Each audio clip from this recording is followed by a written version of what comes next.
Today's Tanya for the 19th of Av is in the Geras HaKodesh at the beginning of Siman Vav. It's on page 218. The number at the bottom of the page is 420. In the previous Siman, the Rebbe spoke about the greatness of the mitzvah of tzedakah, in that it is through the mitzvah of tzedakah, through chesed and gemilas chasodim, that we bring down the godly light and the godly life from the level of Torah, which is still above the world and not invested into the world to give life to the world. Through chesed, we bring it down, because chesed is like water, it flows downwards.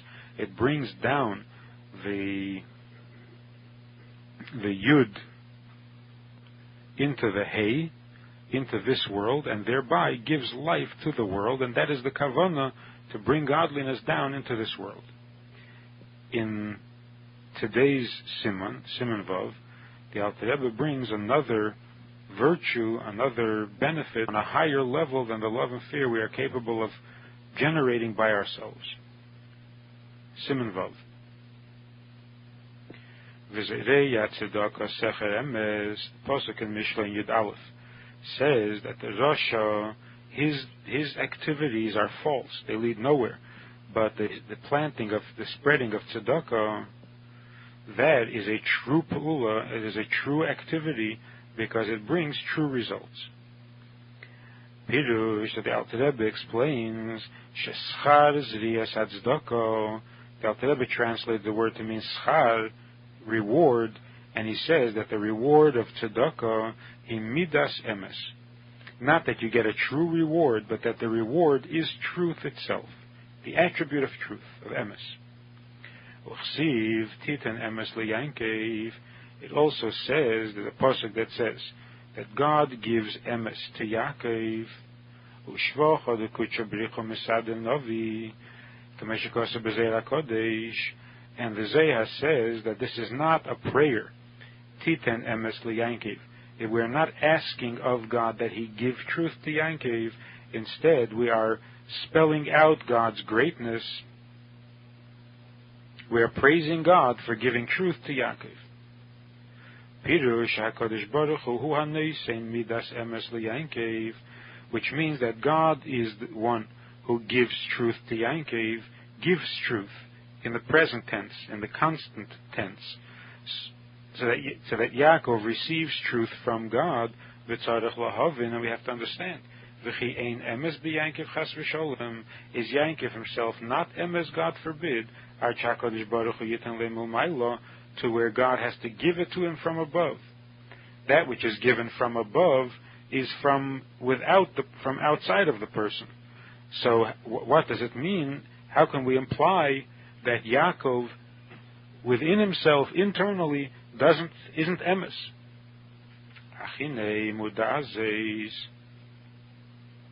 But in order to understand it, we know that midas Yaakov is midas rachmanus. What is the attribute of Yaakov, which is sometimes called emes? It is also at other times called rachmanus, compassion. Which means that Avraham served God with kindness, with chesed. Yitzchak served God with gvura. Yaakov served God with rachmanus. Va'avedas Hashem b'midas rachmanus. How does one serve God with the attribute of compassion? He habo mehiseres rachamim rabim belev ha'odam. It is the type of avodah, the service of God, that results from a person's arousing within himself a feeling of compassion in his heart, al nitzutz alikusha benafshei, for the godly spark, for the divine spark that is in his soul, haracheka me'epnei Hashem, that has become distant from God. When a person drags his neshama into the darkness of the vanities of the world, and arousing this compassion for the neshama, or for the part of God that has gotten dragged down into these worldly activities,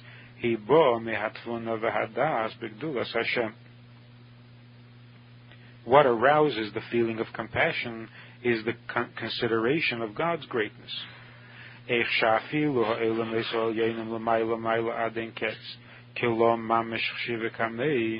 we stop to contemplate the fact that even the highest worlds those that are infinitely high, are as nothing before God, ki kol shifam v'chayusam, because all their energy and all their life, einei rak miziv ha'ara, me'es echad mishmeiz bareich, they live off of only one ray, one reflection of one letter of God's name. Kemaimer, as it says, biyud nivra elam haba, that with the yud of God's name, the world to come is created. From the hey of God's name, this world is created. So each world is created with only one letter.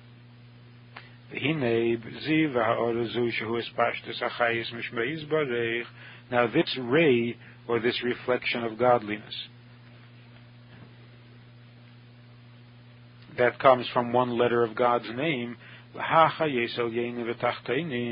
to give life to the higher worlds and to the lower worlds, that's what creates the difference, and that's where the difference exists between the higher and the lower. Because this world was created with a hey, whereas the world to come is created with a yud, so it is the difference in the letters that creates, or that determines the differences in the world, in the creations. And so it is also with all the variations in the details of each world, they also result from the differences in the combinations of the letters. So that the differences between one angel and another in the higher world is also the result of a variation of combinations. The difference between an animal and a human being in this world is also the result of variations in the combinations of the letters. Also the distinctions of times, past, present, future, and all that takes place in the course of time, the changes that time brings, each of them come from a different combination of the letters. As it says in Kabbalah, that every hour of the day is a different combination of letters. And that's what creates that particular hour, or that particular moment of time.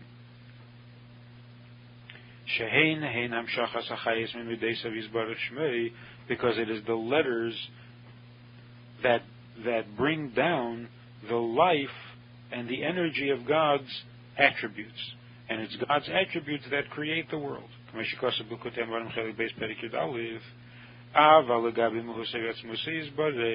So all these changes result from the Word of God, from the letters and their rearrangements. But concerning God Himself, concerning God Himself, it says, I, God, have not changed.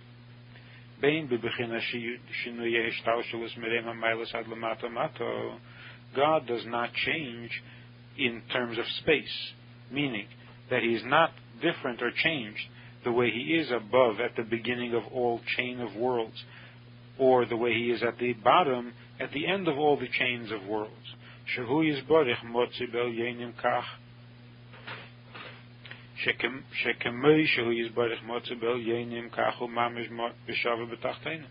That just as much as God is present in the higher worlds, He is equally present in the lower worlds, although in a concealed state, but very much present, as we learned earlier in Tanya. So the differences in higher and lower do not affect any change in God. God is also not affected by the changes of time.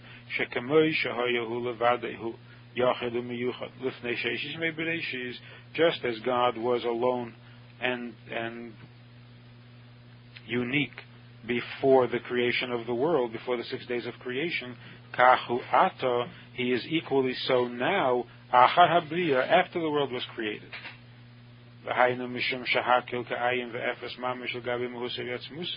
And this is all because everything is as nothing relative to God's essence.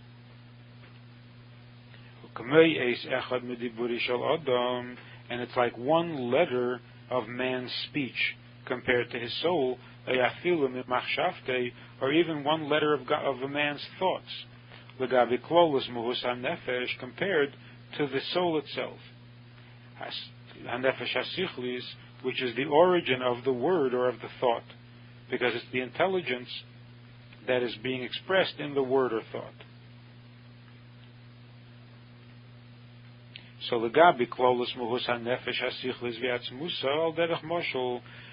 so by way of analogy, the way that one letter is insignificant compared to the nefesh, the intelligent soul, and the essence of the soul, in order to satisfy the ear, we bring this kind of analogy, but the truth is that there really is nothing comparable to God at all.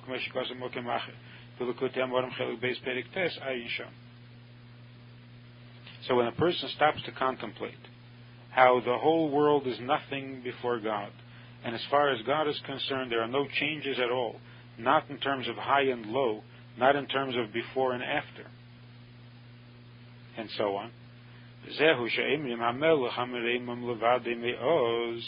The king who is elevated and supreme from way back, from long ago, Pirush, the Rebbe explains, just as long ago, meaning Kaidem Habriya means before the world was created, Hoyahu Levadehu, say God was completely alone, Kach Atahu Merumam, and the same is true now also, that he is elevated as much as before.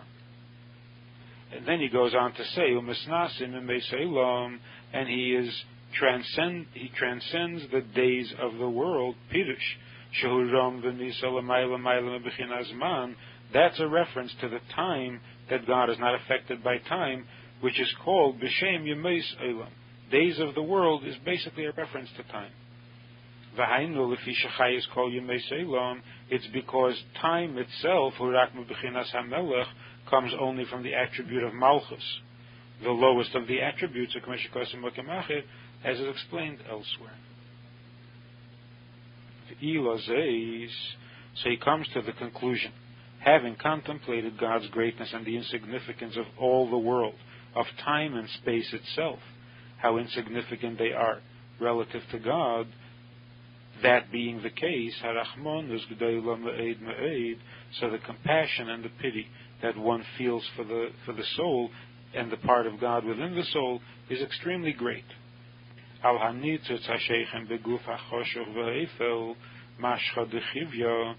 spark of God that has to dwell in the body, which is dark spiritually, and it is called the skin of the snake because it is affected by the sin of the eating of the tree of knowledge, which was caused by the snake.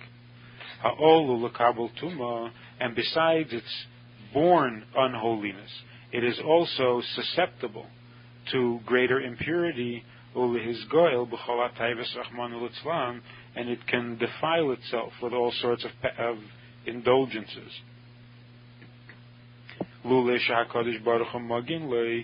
it not for God's protection, and God's giving him strength, God gives him strength and might to battle against this unholiness and to succeed.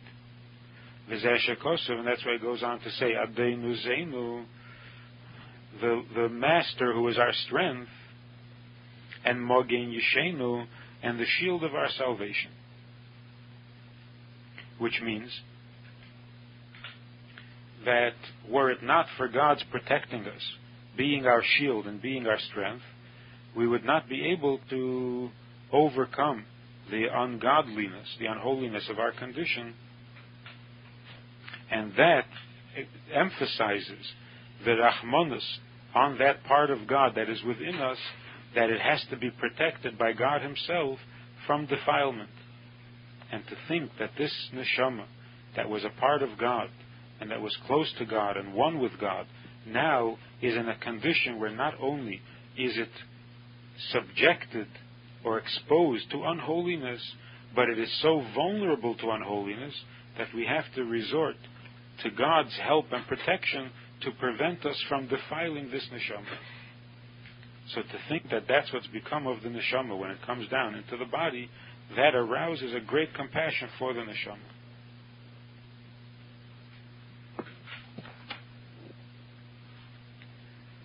The Hayom Yom for the 19th of Av,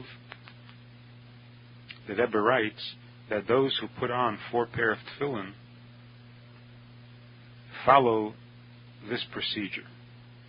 First, you put on the tefillin of Rashi, both the hand tefillin and the head tefillin, and that's before saying the chapter of Ezehu, and then you daven in the Rashi's tefillin until Ach Tzadikim. Then you remove the Rashi tefillin from the head, and you put on, without a bracha, the tefillin of Shemusha Rabbah for the head. You say the Shema until Emes, and then you recite the daily portion of Tehillim, and the study, careful study of those chapters with the commentaries of Rashi and Metzudis, the chapters of the Shema. Then you put on, without a bracha, Rabbeinu Tam's tefillin.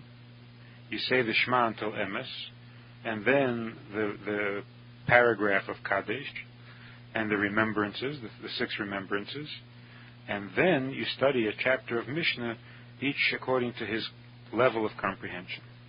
You then remove the Rabbeinu Tam tefillin from the head, and you put on the Ravid tefillin for the head without a bracha. You say the Shema until Emes, and you study the daily portion of the Chumash with Rashi.